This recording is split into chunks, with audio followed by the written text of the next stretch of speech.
Hi everyone, मैं हूं पीयूष सिंह और मैं आप सभी का स्वागत करता हूं हमारे यूट्यूब चैनल के आईआईटी सेंटर पर। और हम पढ़ रहे हैं class 9th history chapter 1 French revolution. फ्रांसीसी क्रांति है, वही पढ़ेंगे। हाथ तुड़वाए बैठे हैं तो लिखेंगे नहीं, आराम से सबके सब बुक निकाल लो, क्योंकि मैं भी बुक लेकर आया हूँ। देखो कितनी बड़ी बुक है पीछे। और शुरुआत करते हैं फ्रेंच रेवोल्यूशन से। भाई बच्चे बहुत बोलते हैं इस बात पे कि वैसे बोर्ड निकालने का मतलब तो है नहीं, कोई लिखना तो है नहीं, तो बात शुरू करते हैं।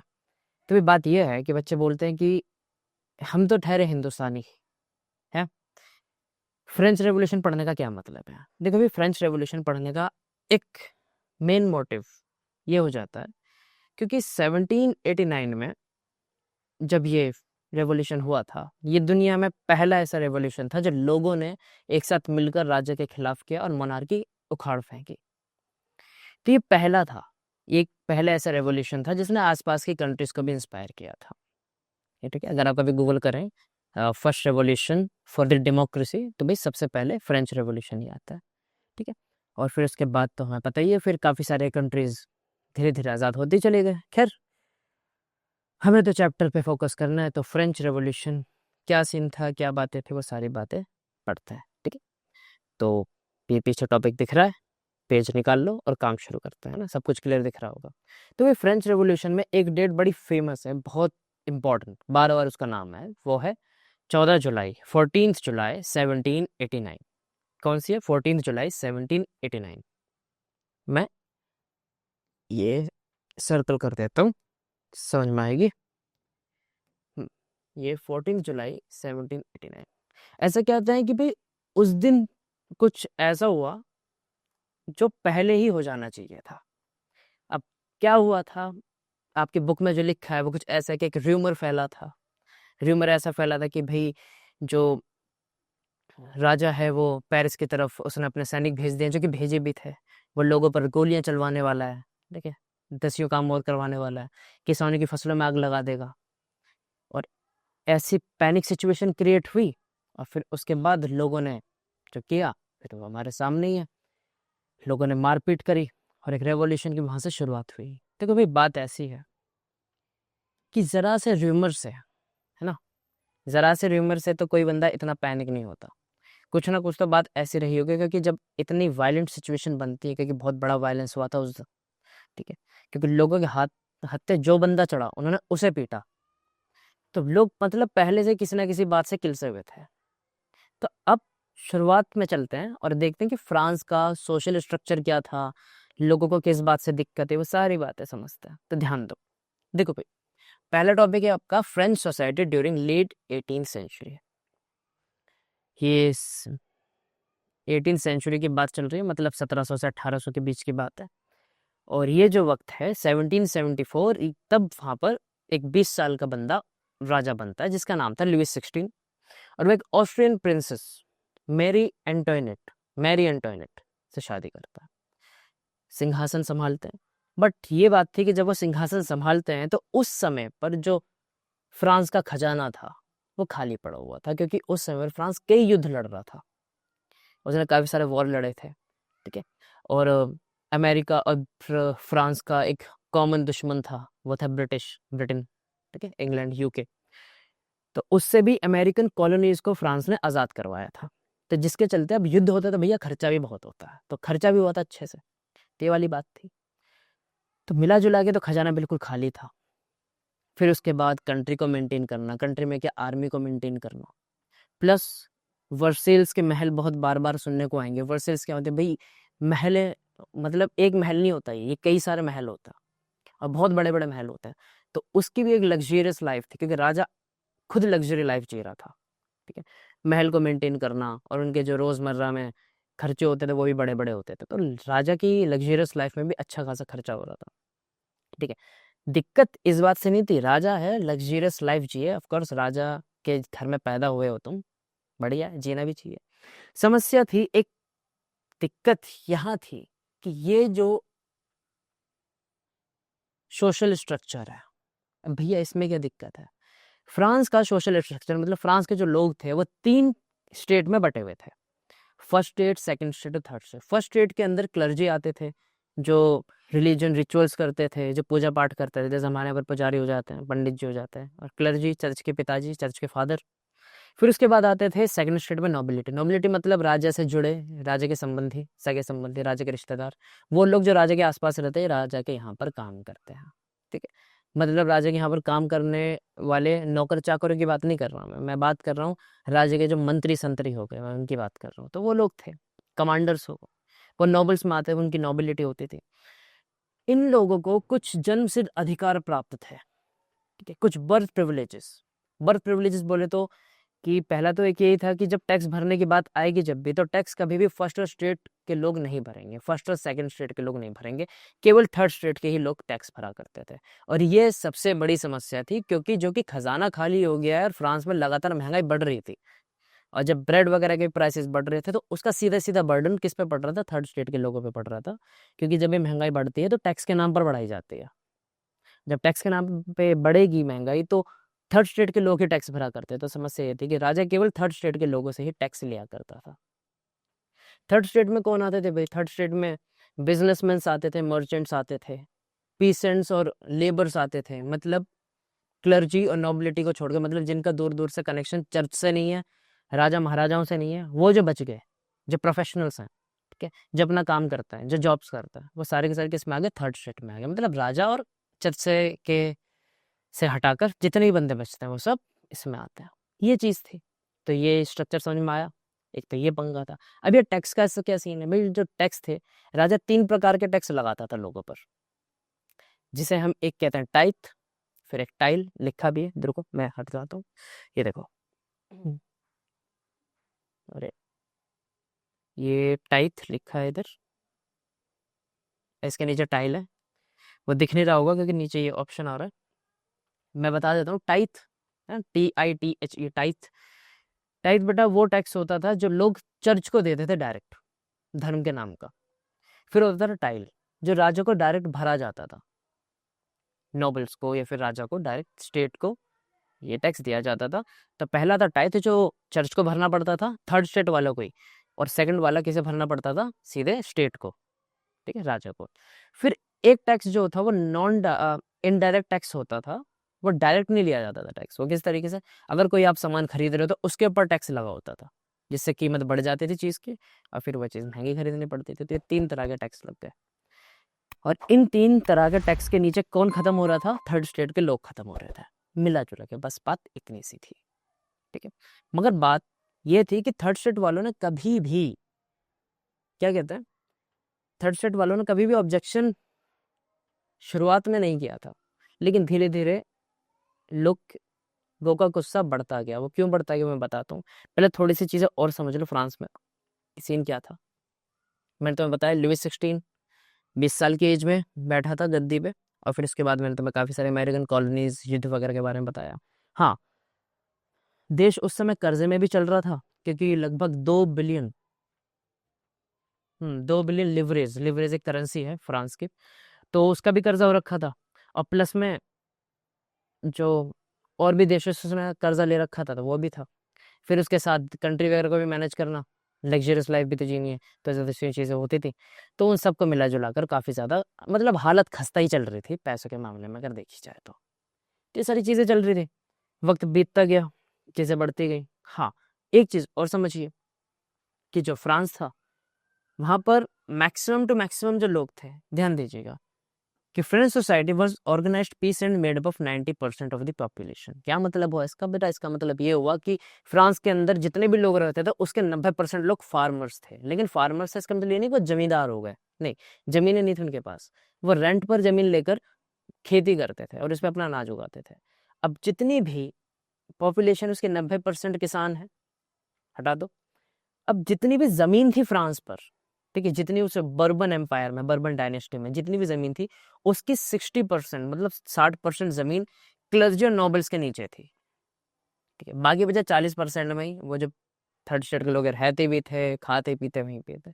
60% की जो जमीन थी वो क्लर्जी और नोबल्स के हाथ में थी, ठीक है। वो टैक्स के नाम पे कब्जा कर लेते थे जमीन का, ठीक है, जागीर समझ के, है ना, पिताजी की जागीर समझ के आगे समझा देते। अब टाइथ समझा दिया, टाइल समझा दिया, इनडायरेक्ट टैक्स समझा दिए। अब बात आती है स्ट्रगल टू सर्वाइव की। देखो भाई, ऐसी बात नहीं है कि लोगों ने विरोध नहीं जताया होगा, ठीक है। जो पीसेंट्स थे, जो गरीब हैं शुरू से, उन्होंने बहुत कोशिश करी थी राजा तक अपनी बात पहुंचाने की, बट उनकी बात, उनकी आवाज राजा तक पहुंच ही नहीं पाई, क्योंकि वो लोग काफी लेस प्रॉस्पेरस लोग थे, ठीक है। उन्हें बहुत कम लोग थे जो उन्हें सीरियस लिया करते थे, ये वाली बात थी। गरीब थे, तो वो वाली बात हो गई। बट धीरे धीरे जब पानी सर से ऊपर चढ़ता गया, पानी कैसे सर से ऊपर चढ़ रहा था, लोग क्यों किलस रहे थे, तो अगला टॉपिक है आपका the struggle to survive. Struggle to survive का क्या सीन था कि राजा से दुखी नहीं थे, टैक्स से दुखी नहीं थे, एक पंगा और हो गया था। वो क्या था कि 1715 से लेके 1789 तक लगभग 50 लाख लोग बढ़ गए थे फ्रांस में, मतलब पॉपुलेशन इंक्रीज हो गई थी। 23 मिलियन से 28 मिलियन, मतलब 5 मिलियन लोग बढ़ गए थे। जब 5 मिलियन लोग बढ़े हैं, अब जब ना बंदा ऊपर से आए, भगवान ने भेजा उसे नीचे, तो वो खाना भी खाएगा, सड़क पे चलेगा भी, उसे रहने के लिए घर भी चाहिए। पैदा हुआ है 10 खर्चे लेकर पैदा हुआ है वो। अब बात ये है कि जब वो इतने खर्चे लेकर पैदा हुआ है तो खर्चा उठाएगा कौन? अब बोलेंगे राजा। नहीं, राजा नहीं, वो जो थर्ड स्टेट के लोग हैं ना, जो बेचारे टैक्स भर रहे हैं, इसका बर्डन उन पर पड़ेगा। अब पहला ये था। दूसरी बात, फसलें भी खराब हो रही थी साथ साथ में, तो ये भी दिक्कत थी। तो ये सारी चीजें एक साथ चल रही थी। अब होता क्या है, लोगों की जो बेसिक नीड होती है वो भी पूरी नहीं हो पाती, ठीक है। एक सबसिस्टेंस क्राइसिस लिखा है इधर कॉलम में, देखिएगा इस तरफ, कि सबसिस्टेंस क्राइसिस एक ऐसे क्राइसिस होता है कि पता नहीं चलता हो क्या रहा है, लेकिन लोगों की जो बेसिक नीड है खाने पीने की, वो भी पूरी नहीं हो पाती। अब जैसे ही लोग बढ़ते हैं, अब मैंने बताया देश पहले से ही कर्जे में था, और 10 बातें और भी थे साथ में, सब बताया। तो धीरे धीरे महंगाई बढ़ती है, और जब ब्रेड और मीट, जो उनका स्टेपल फूड होता है, जैसे हमारे गेहूं चावल है ना, दाल रोटी है, ठीक वैसे ही उनके यहाँ पर ब्रेड और मीट खाते थे, उसका प्राइस एकदम बढ़ना शुरू होता है। और जैसे वो बढ़ता है तो लोग अब क्या कहते हैं भैया, ज़्यादा हो रहा है, ठीक है। क्योंकि जो था टैक्स पे फिलहाल बढ़ा नहीं, लेकिन जैसी पॉपुलेशन बढ़ गई तो खाने की डिमांड भी बढ़ गई। अब खाने की डिमांड बढ़ गई, लेकिन फिर उस हिसाब से सप्लाई भी तो होनी चाहिए, सप्लाई तो थी नहीं, तो महंगाई बढ़ गई। क्योंकि जब सप्लाई कम होगी, डिमांड ज़्यादा होगी, तो चीज़ का प्राइस बढ़ जाता है, आपको पता ही है। सीधा सीधा कॉमन सेंस है यार। आगे बढ़ते हैं। खैर, चीज़ें समझते हैं। और भी चीज़ें थी, पॉपुलेशन वगैरह, महंगाई वगैरह बढ़ने की वजह से एक फाइनेंशियल क्राइसिस छा गया था। इससे ये हो रहा था कि जो मालिक थे, मतलब लेबर्स के, वो वर्कलोड बढ़ा रहे थे, ठीक है, टाइम बढ़ा रहे थे, वर्किंग आवर्स बढ़ा रहे थे, मगर क्या नहीं बढ़ा रहे थे? सैलरी नहीं बढ़ा रहे थे। सैलरी उतनी थी, कई लोगों को तो सैलरी मिली ही नहीं थी, तो उनको लेकर भी काफ़ी ज़्यादा दिक्कत थी। किसानों की अपनी दिक्कत थी, मजदूरों की अपनी दिक्कत थी। तो एट द एंड बात होती है कि चलो अब राजा से ही बात कर लेते हैं कि क्या करना है। अब आइए, A growing middle class envisages and or privileges। बात क्या हुई? अब बात समझ में आती है कि स्ट्रगल टू सर्वाइव क्या था, कि क्या दिक्कत आ रही थी लोगों को, महंगाई बढ़ने की वजह से खाने पीने की भी पूर्ति नहीं हो पा रही थी, भूखे मर रहे थे, ये वाली बात है। अब बात आती है मिडिल क्लास कौन है भाई? मिडिल क्लास एक नया वर्ड आता है भाई। मिडिल क्लास थर्ड स्टेट के जो लोग हैं, मैं बताता हूँ, ये लोग एजुकेटेड लोग थे ना, इन्होंने एजुकेशन भी प्राप्त कर ली थी धीरे धीरे वक्त के साथ। ये एजुकेट हो गए थे, और इन्हें कुछ चीज़ें साफ नजर आ रही थी जो पीसेंट्स और लेबर्स को नहीं दिखाई दे रही थी। बात ये नहीं कि पीसेंट्स और लेबर्स रिवोल्ट नहीं कर रहे थे, कर तो वो भी रिवोल्ट रहे थे, वो भी पूरा पूरा विरोध कर रहे थे राजा का, ठीक है। क्योंकि सबसे ज्यादा जो सफर कर रहा था असल में वो पीसेंट्स और लेबर्स है, जो असल में गरीब थे, जिनके ऊपर इतना बर्डन पड़ रहा था। ये मिडिल क्लास जो वर्ड है, ये कुछ अलग है। थर्ड स्टेट में एजुकेटेड और अमीर लोग जो थे, जो रिच थे, थर्ड थर्ड स्टेट में, थर्ड स्टेट के रिच लोग, उन्हें मिडिल क्लास बोलते हैं। क्योंकि वो फर्स्ट और सेकंड स्टेट के कंपैरिजन में इतने रिच नहीं है, बट थर्ड स्टेट में रिच थे। वो लोग एजुकेटेड थे, और वो लोग 10 कदम आगे की भी सोचते थे।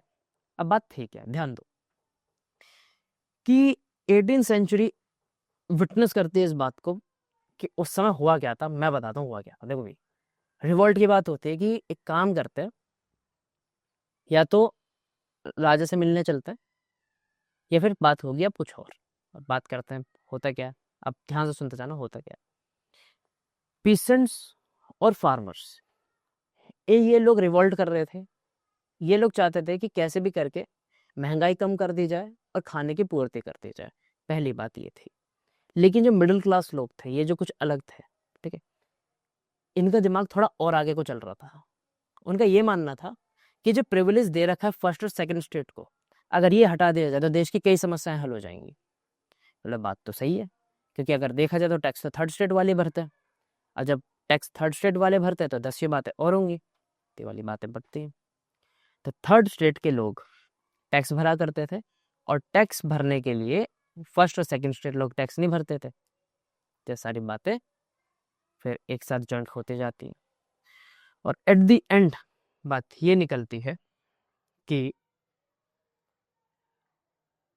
जो लोग हैं थर्ड स्टेट में, जो मिडिल क्लास है, उनका ये मानना था कि अगर किसी पर्सन को कोई पोस्ट या पोजीशन दी गई है तो वो उसकी काबिलियत को देख के दी जाए, ना कि उसके जन्म को देख कर कि वो किस परिवार में पैदा हुआ है। तो ये सारी बातें इकट्ठी होती हैं, और इकट्ठी होने के बाद लोगों में फैलनी शुरू होती हैं। ठीक है, जो लोग अनपढ़ थे वो पढ़ना लिखना नहीं जानते, क्योंकि उस समय बुक्स वगैरह भी छपती थी, पब्लिश भी होते थे न्यूज़पेपर, तो वो पढ़ते नहीं थे। लेकिन जो लोग थे, जैसे सैलून्स में हो गए या फिर चाय की टपरी पे हो गए, वहाँ पर ये बातें जोर जोर से पढ़ के सुनाए जाते थे, और इन चीज़ों का, इन विचारों का डिस्कशन शुरू हो गया। पहले ये बात फर्स्ट और सेकंड स्टेट के बारे में किसी ने नहीं करी थी, बट मिडिल क्लासेस जो थे, ये जो लोग थे जो एजुकेट हुए थर्ड स्टेट में, इन लोगों ने कुछ बात अलग करी थी कि इनके प्रिविलेज हटा दो, बातें ठीक हो जाएंगी, अपने आप ठीक हो जाएंगी। और फिर काफ़ी सारे फिलोसोफर्स के नाम आते हैं, जैसे कि रूसो हो गया, ये Jean Jacques Rousseau, John Locke, ये मैं टिक कर देता हूँ तो मैं समझ में आएगा, ये एक ये रे, जीन जैकस रूसो, काफ़ी खतरनाक सा नाम है। तो ये जो लोग थे, मेंटेस्क्यू की एक बुक है द स्पिरिट ऑफ लॉज, तो ये सारी बुक्स थी, ये सारी बुक्स छापी जाती हैं, और इसके थ्रू जो फ्रेंच पीपल के जो विचार थे वो लोगों में फैलते हैं, और जैसे ये लोगों में फैलते हैं तो बातें अब अलग होनी शुरू होती है, क्योंकि लोगों के समझ में आने लगा था, क्योंकि ये जो रिवोल्ट करना है या फिर अगर राजे के खिलाफ जाना है तो सबको एक होना पड़ेगा, बात इतनी सी है। तो मिला जुला के बार्बर्स की शॉप पर, चाय की टपरी पर लोग झुंड बनाने लग गए थे, पॉलिटिकल क्लब्स बनने लग गए थे, और वहाँ पर लोगों ने इन बातों को विचार में रखते हुए डिस्कशन शुरू करा और बातें आगे बढ़ाई। मेंटेस्क्यू, बिल्कुल मॉन्टेस्क्यू, सॉरी मॉन्टेस्क्यू की द स्पिरिट ऑफ लॉज एक बुक है। आप लोग लेजिस्लेचर, एग्जीक्यूटिव, जुडिशरी के बारे में जानते हैं। उस बंदे ने अपनी बुक के अंदर ये बात पहली बार इंट्रोड्यूस की थी कि भाई अगर देश चलाना है तो खाली राजा पे भरोसा मत रखो, राजा के बंदे पे भरोसा मत रखो। ठीक है, अगर देश चलाना ही है तो वहां पर आम लोगों की भी भागीदारी होनी चाहिए, क्योंकि देश खाली राजा का नहीं है। ओके, देश खाली रूलर का नहीं होता, एम्पायर होता है उन लोगों का भी जो वहां पर रहते हैं, क्योंकि टैक्स तो हमसे ही ले रहा है ना तब भी। तो ये बात थी। तो ये सारी बातें जो स्पिरिट ऑफ लॉज में लेजिस्लेचर, एग्जीक्यूटिव वगैरह के बारे में इधर पहली बार ही इंट्रोड्यूस करी गई थी, ये लिखा दिया। तो ये सारी बातें बड़े जोरों शोरों से चल रही थी लोगों के बीच में कि अब बात कुछ अलग होनी चाहिए, क्योंकि सरकार में केवल राजा और राजा के लोग नहीं हो, हम में से भी कोई हो तो बेहतर है। तो ये बात रखी गई, ठीक है। और एक तरफ और था, अब राजा के तरफ आ जाते हैं। राजा के महल में क्या चल रहा था? भाई राजा के महल में ये सीन चल रहा था कि महंगाई बढ़ रही थी। वैसे राजा के लिए क्या महंगाई बढ़ रही थी, बात ये थी कि राजा के ऊपर कर्जे बहुत थे। अब उन कर्जों के ऊपर भी जो लेनदार थे जिनसे उसने उधार ले रखा था वो 10% ब्याज और मांग रहे थे। और जब 10% ब्याज और मांगेंगे तब एक काम करना पड़ेगा। राजा बात करता है कि भाई एक काम करो, टैक्स बढ़ा दो। अब बात ये थी कि टैक्स जो है ना बेटा, कभी भी अपने आप राजा नहीं बढ़ा सकता था फ्रांस के अंदर, उसे एक स्टेट जनरल की मीटिंग रखनी पड़ती थी। स्टेट जनरल क्या है भाई? एक पॉलिटिकल बॉडी है। आगे बढ़ जाओ, ठीक है। ये रहा the outbreak of revolution, अगला टॉपिक आ गया। अब यहाँ क्या होता है, मैंने क्या बताया, राजा क्या बोलता है कि भाई टैक्स बढ़ा दो, मगर उसके बोलने से टैक्स नहीं बढ़ता। बात यह कि स्टेट जनरल की मतलब अपने ही महल के अंदर एक कॉन्फ्रेंस होती थी, एक मीटिंग होती थी, और वहां पर बातें रखी जाती थी कि भैया टैक्स बढ़ाना है या नहीं बढ़ाना है। वो अपने कारण बताया कि मैं टैक्स क्यों बढ़ा रहा हूँ, वो लोग अपने कारण बताएंगे कि तुम टैक्स क्यों ना बढ़ाओ। तो ये सारी डिस्कशन होती थी। तो एट द एंड वो एक पॉइंट पर पहुंचते थे और हाँ भरते थे, हाँ टैक्स भरना है या नहीं बढ़ाना है। राजा अपने आप टैक्स नहीं बढ़ा सकता था, बट हाँ राजा के पास एक ऐसी पावर होती थी कि वो स्टेट जनरल की मीटिंग को जब चाहे जैसे चाहे हेल्ड करवा सकता था, मीटिंग करवा सकता था। तो लास्ट टाइम जब मीटिंग हुई थी वो थी 1614 में, 1614 में एक लास्ट स्टेट जनरल की मीटिंग हुई थी टैक्स को लेके, और फिर उसके बाद हुई 1789 में लुई 16 के राज में। तो लुई 16 मीटिंग रखवाता है। अब सुनते जाना, जल्दी जल्दी खत्म करता हूँ। लुई 16 मीटिंग रखवाता है, तीनों स्टेट से बंदे आते हैं, फर्स्ट, सेकंड, थर्ड, तीनों स्टेट से बंदे आते हैं। फर्स्ट स्टेट के और सेकंड स्टेट के लोग अपने 300 रिप्रेजेंटेटिव्स भेजते हैं, और थर्ड स्टेट के लोग भेजते हैं 600 रिप्रेजेंटेटिव। उन 600 रिप्रेजेंटेटिव प्लस 40,000 लेटर्स के थ्रू भी आते हैं, मतलब लेटर्स भी लेके आते हैं अपने, क्योंकि उनकी बहुत सारी शिकायतें थर्ड स्टेट वालों की, जो कि होनी भी चाहिए। अब राजा अपने टैक्स बढ़ाने का प्रस्ताव रखता है तीनों स्टेट के सामने, बट उस समय पे ये था कि तीनों स्टेट में से टैक्स बढ़ना चाहिए या नहीं बढ़ना चाहिए, वो वोटिंग करके पूछते थे। लेकिन बात ये थी कि हर एक स्टेट के पास अपना एक वोट होगा, मतलब एक स्टेट पूरी, वो जो 300 लोग आए हैं वो सब मिलके एक वोट देंगे। तो अगर देखा जाए तो 1 2 3 तीन स्टेट के 3 वोट हो गए, और 3 में से अगर 2 वोट राजा के पक्ष में होते तो टैक्स बढ़ जाएगा। तो बात ये होती है कि राजा भी बात रखता है, लेकिन अब की बात थर्ड स्टेट वाले ये वाला वोटिंग सिस्टम नहीं चाहते थे, क्योंकि वो बात अच्छे से जानते थे अगर राजा टैक्स बढ़ा देने की बात भी करेगा तो फर्स्ट और सेकंड स्टेट के लोग मना नहीं करेंगे, उनके तो मजे आ जाएंगे।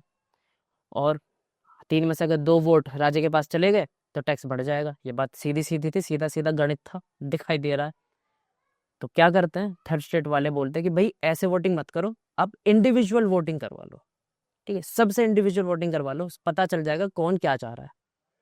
जब ये बात रखते हैं तो लुईस 16 इस बात को मना कर देता है। जैसे ही मना करता है थर्ड स्टेट वाले लोग भनक जाते हैं और वो महल छोड़कर निकल जाता है उस जगह से। टैक्स वगैरह बढ़ता नहीं है, वो अलग बात है, क्योंकि इस मीटिंग का कोई मतलब हुआ नहीं जब थर्ड स्टेट के लोग ही निकल गए बाहर। तो ये बात होती है, यहाँ पर मामला खत्म हुआ, बहुत बढ़िया, ठीक है, इतना बात समझ में आई। अब थोड़ा और आगे बढ़ता है। जब ये सारी चीज़ें हो रही थी, 20 जून 1789 डेट आती है, 20 जून 1789। अब ये जो 1789 में जो 20 जून है, 3 बार बोल दी, आगे बढ़ाते हैं। इस समय पे होता क्या है कि सारे के सारे लोग वर्सेल, मतलब वर्सेल, ये जो महल मैंने बताए काफ़ी सारे, इन्हीं का ही एक टेबल टेनिस कोर्ट होता है इंडोर गेम का, उसमें ये लोग इकट्ठे होते हैं और शपथ लेते हैं इस बात की, टेबल टेनिस ओथ भी कहते हैं, कि इस बात की ओथ ली जाती है, शपथ ली जाती है कि ये मीटिंग अब तब तक खत्म नहीं होगी जब तक हमारा कॉन्स्टिट्यूशन ड्राफ्ट नहीं हो जाता, और हम जो कॉन्स्टिट्यूशन बना रहे हैं वो राजा एक्सेप्ट नहीं कर लेता। मतलब कि राजा के लिए कॉन्स्टिट्यूशन बना रहे थे कि राजा अब जिस तरीके से शासन कर रहा है ना, वैसा करना गलत है, हमारे हिसाब से, अगर हम कॉन्स्टिट्यूशन बना के दे तो रहे हैं। तो कॉन्स्टिट्यूशन बनाने की बात यहाँ पर है, तो यहाँ पर बात थी कॉन्स्टिट्यूशन की, ठीक है, कि राजा को एक ऐसा संविधान दे दिया जाए कि भाई उस बुक में से के अंदर रूल्स लिखे हैं, उसके हिसाब से अपना शासन करा करो, अंधाधुंध शासन करने का कोई मतलब नहीं है। तो ये बात थी। तो ये सारी बातें इधर, ये डेट्स हैं, ये ध्यान से देख लेना, लिखता मैं अगर मेरा हाथ काम कर रहा होता तो। खैर अब आगे बढ़ता है। 20 जून को ये सीन होता है, वर्सेल के टेबल टेनिस कोर्ट के अंदर ये लोग इकट्ठे होते हैं और शपथ लेते हैं। अब बात थी, ये तो टेबल टेनिस कोर्ट के अंदर है, हाँ कुछ चीज़ें और बता देता हूँ कि ये जो लोग इकट्ठे होते हैं ये अपने आप को एक फ्रेंच रेवोल्यूशनरी मानते हुए कि मैं पूरे देश फ्रांस का हिस्सा हूँ, कोई थर्ड स्टेट व स्टेट नहीं, अपने आप को नेशनल असेंबली घोषित कर देते, तो अब हमें नाम मिल गया नेशनल असेंबली। तो टेबल टेनिस कोर्ट के अंदर कौन है, नेशनल असेंबली, अपने आप को नेशनल असेंबली घोषित करते हुए कॉन्स्टिट्यूशन ड्राफ्ट करना शुरू करता है। हाँ कुछ अच्छी बातें हैं, वो चीज़ नोट करने वाली है, जैसे कि उस नेशनल असेंबली को जो लोग लीड कर रहे थे वो थे मिराबियो एंड एवसीएस। ये मैंने टिक करा, देखना, मिराबियो एंड एवसीएस। देखो भाई, मिराबियो एक नोबल फैमिली से बिलोंग करते थे, नोबल फैमिली मतलब वो सेकंड स्टेट से थे, राजा महाराजा के यहाँ उनका पालन पोषण हुआ, बट उन्हें ये बात अच्छे से दिखाई दे रही है कि थर्ड स्टेट वालों के साथ गलत हो रहा है, यही कारण था कि वो थर्ड स्टेट वालों का साथ दे रहे थे। मिराबियो जैसे और भी थे। फिर एक है एब्सियस, एब्सियस थे क्लर्जी, वो एक प्रीस्ट थे, वो फर्स्ट स्टेट से आते थे, उन्हें भी दिख रहा था कि थर्ड स्टेट वालों के साथ गलत हो रहा है, तो ये भी थर्ड स्टेट वालों का ही साथ दे रहे थे। ओके, तो यहाँ पर लिखा भी है इनके बारे में, Mirabeau was born in noble family, पढ़ना तो मैं समझ में आ जाएगा, सीधी बात है। अब आगे बढ़ता है, ये बातें हो रही थी, ठीक। अब ये तो थी टेबल टेनिस कोर्ट के अंदर की बात, बाहर क्या हो रहा था, गांव में क्या हो रहा था सर, ठीक है, कंट्री साइड में क्या हो रहा था, शहर में क्या हो रहा था। वहां पे भाई सर्दियां आ गई थी, स्नोइंग हो रही थी, बर्फ वगैरह भी पड़ने लग गई थी, जिसके चलते फसलें खराब हो गई भाई। अब जैसी फसलें खराब हुई तो बात होती क्या है कि मिला जुला के डेट आती है 14 जुलाई 1789, हम घूम घाम के वहीं आ गए। 14 जुलाई 1789 वाले दिन होता है क्या, ध्यान से सुनना, बहुत ज़्यादा भुखमरी होने की वजह से, क्योंकि फसलें ख़राब हो गई थी, पॉपुलेशन बढ़ गई थी, महंगाई भी बढ़ ही रही थी, और जितने भी ये बेकरीज़ वाले थे जमाखोरी में लग गए थे। जमाखोरी का मतलब बेटा ये होता है कि जब मतलब अनाज वगैरह जो उगता है ना, तो ये बेकरी वाले, ये जो धन्ना सेठ होते हैं, वो अपने घर के अंदर दबा के रख लेते हैं अनाज को, और इंतज़ार करते हैं कि कब मौसम ख़राब हो, कब भुखमरी फैले, और फिर इस अनाज को वो सोने के दामों पे बेचें। तो ये सारी बातें थी, तो मिला-जुला के ये बात थी। तो जब ये होता है तो होता क्या है कि ज़रूरत से ज़्यादा भुखमरी वगैरह होने की वजह से, तो बेकरियों की लाइनों में बहुत सारी महिलाएँ खड़ी रहती थी। फूड शॉर्टेज की वजह से, फूड की सप्लाई होने ना होने की वजह से, जो काफ़ी सारी फीमेल्स होती थी, काफ़ी सारी लेडीज़ होती थी, वो बेकरी के बाहर लाइनें लगाकर खड़ी रहती थी, और घंटों-घंटों लाइनें में खड़े होने की वजह से वो इतना किलस गईं कि एक दिन ऐसा आया, और वो दिन था 14 जुलाई 1789, कि उन्होंने बेकरी के अंदर मारपीट कर दी। वो इतना किलस गए, ठीक है? भूख बड़ी बुरी चीज़ है भाई। तो उन्होंने अंदर गए बेकरी के अंदर, मारपीट करी, ब्रेड गायब कर लिए, और उनके हत्थे जो चढ़ा उसे पीटा। और जैसे ही ये सीन होता है, राजा को तो मालूम नहीं उसके दिमाग में क्या चल रहा था। एट द सेम टाइम एक कोइंसिडेंस होता है कि वो पेरिस की तरफ ही, मतलब जहाँ पर ये सीन हुआ था, जहाँ पर ये मारपीट हुई थी, और ये एक बेकरी नहीं, हर बेकरी में यही सीन चल रहा था, क्योंकि लोग लूट-पाट मचा रहे थे, ठीक है? भुखमरी की वजह से अनाज लूट रहे थे घरों में घुस-घुस कर, ठीक है? नोबल्स के घरों में। तो वो चीज़ हो रही थी। तो राजा ने भी अपने ट्रूप्स, सैनिक कहाँ भेजे? पेरिस की तरफ भेजे। लोगों के अंदर अब ये अफ़वाह पड़ गई कि हमने ये सीन किया, इसलिए हमें गोली इसलिए हम पर गोली चलने वाली है, ठीक है? तो ये सारी बातें आपस में जॉइंट हो गए। राजा ने उसी वक़्त ही, उसी टाइम पे अपने ट्रूप्स भेजे थे, और जब लोग इतना ज़्यादा किलस गए कि ना तो राजा हमारी बात सुन रहा है, ठीक है? ना ही फूड शॉर्टेज कम कर रहा है, ना ही टैक्स कम कर रहा है, और टैक्स बढ़ाने की और बात करता है। तो ये सारी बातें एक साथ जॉइंट हुई, लोग गए किलस, और उनके हाथ में जो आया, उन्होंने वो मारा, ठीक है? पत्थर आया पत्थर मारा, अद्धा आया अद्धा मारा, सीधी बात है। उन्होंने जिसे पकड़ा उसे पीटा, सैनिक पीटे। और उन दिनों में बेस्टाइल फोर्ट बड़ा फेमस था पेरिस में, बेस्टाइल फोर्ट को तोड़ दिया। बास्टील का किला, वो एकदम मैं भूल गया बताना। बेस्टाइल फोर्ट था, 14 जुलाई 1789 को वो तोड़ा गया, क्योंकि जो सैनिक थे वो हथियार लेकर आ रहे थे, और इन लोगों को, ये लोग हथियार की तलाश में बेस्टाइल फोर्ट में घुस गए, वहाँ का कमांडर था उसे ख़त्म कर दिया, हथियार जब्त करे, और फिर मारपीट। ना कि केवल ये शहर में हुआ, बल्कि कंट्री साइड में और बुरा हुआ। कंट्री साइड मतलब कि गाँव देहात के इलाकों में किसान जो थे, उन्हें ये खबर मिली कि भई राजा हमारी पकी-पकाई फसलों में आग लगाने वाला है, तो उन्होंने नोबल्स के घरों में आग लगा दी। और रात-रात में ही बात ये हुआ कि नोबल्स के कुछ कैसल्स होते थे, जिसके अंदर वो अनाज को छुपा कर रखते थे। उन्हें भी तोड़ दिया, अनाज गायब कर लिया, और वो मंज़र इतना खौफ़नाक हुआ कि जितने भी नोबल्स थे, मैक्सिमम टू मैक्सिमम सारे के सारे या तो लापता हो गए, या देश छोड़कर भाग गए। और 14 जुलाई 1789 को ये हुआ था, ठीक है? मतलब लोग को सपने नहीं आ रहे थे कि आओ यार आज कान पे बजा दें किसी के, नहीं, बिल्कुल नहीं। बात ये थी कि लोग किलसे हुए थे बहुत पहले से, कि भई राजा ने उन्हें भर रखा था बिल्कुल। और जब ये बातें हुई, और जब लुई 16 ने देखा कि इन्होंने तो भई कुछ ही दिनों में विदेश ही फट कर दिया है, एट द एंड राजा को लगने लगा शायद अब अगला नंबर मेरा ही है। तो राजा नेशनल असेंबली के पास जाता है, और नेशनल असेंबली से कॉन्स्टिट्यूशन एक्सेप्ट करने को कहती है, और कॉन्स्टिट्यूशन वो एक्सेप्ट करता है। और फिर उसके बाद फ्रांस के अंदर आती है, the France become a constitutional monarchy. Constitutional monarchy का ये मतलब होता है कि राजा अब अगर राज करेगा भी, तो किस हिसाब से करेगा? हमारी सुनकर, मतलब कि कॉन्स्टिट्यूशन के हिसाब से, मतलब राजा वही रहेगा, बट उसके जो शक्तियाँ हैं उसे हम मर्यादा में रखेंगे, लगाम कस दी जाएगी राजा पे। तो इतनी बात समझ में आई पिछली बार ये, ठीक है? तो यहाँ से मामला शुरू हुआ, और हमने 14 जुलाई 1789 से पार्ट शुरू करा, और 14 जुलाई 1789 पे ही पार्ट खत्म कर दिया।